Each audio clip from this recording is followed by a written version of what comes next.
በትናንት ጉርሾ ተነስቶ በተሰራ በደል በውስጥ ጥላቻ ዛሬ ላይ ለምን እንጋደል? ካልተመካከሩ የኔ ዓለም ቂም እንዴት ይሽራል?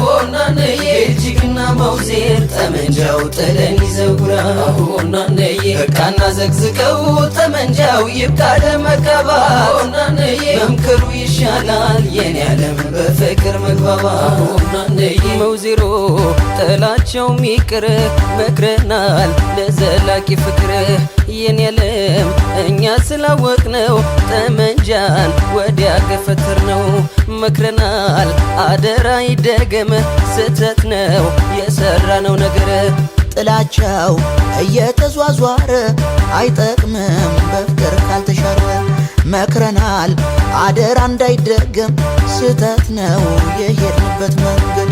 መክረናል አደራ እንዳይደገም ስተት ነው የሰራነው ነገር። እንነጋገር በምክክር ከሰፈር እስከ ሀገር የተሻለ ነገን እንገንባ።